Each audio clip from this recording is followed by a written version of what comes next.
तो का हाल बा भाई लोग, आशा करत तनी कि मस्त होकर बजा और स्वस्थ होकर बजा। आज फिर आप लोग के बीच में एगो बहुत बढ़िया और बहुत मज़ेदार मने वीडियो लेके हम आइल बनी।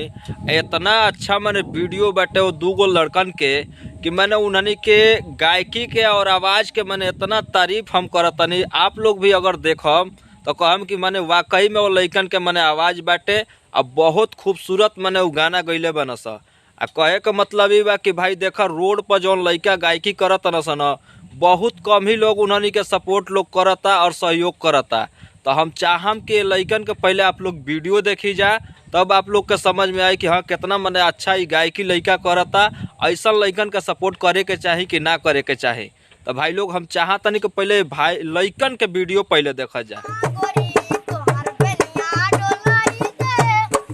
इधर का देखत रहा, इधर का देखो वीडियो चल रहा है बेटा।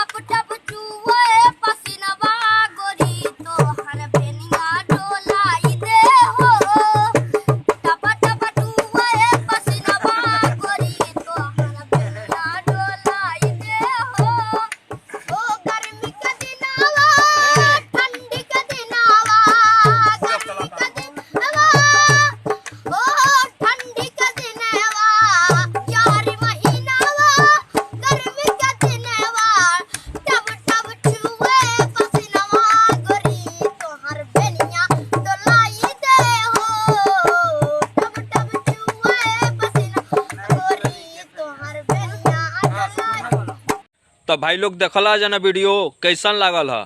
भाई हम तो इतने कहम कि बड़े बड़े क्रिएटरन लोग के बहुत आप लोग सपोर्ट करे नहीं जा, बहुत लाइक और कमेंट करे नहीं जा। अगर रोड पर ऐसा लड़का कोनो गावत न सा, कलाकारी करत न सा, तो आप लोग जरूर सहयोग करी जा और इन्हनी के सपोर्ट करी जा, ताकि अपना मेहनत से कमात न सा वो भी कुछ बन सकन सा। तो अगर वीडियो अच्छा लागल हो आप लोग के तो हमारा भी चैनल के सब्सक्राइब कर जा और बेल आइकन के दबावे के मत भूल जा। आ कैसन लागल है भाई कमेंट करके जरूर खाली बतावा जा।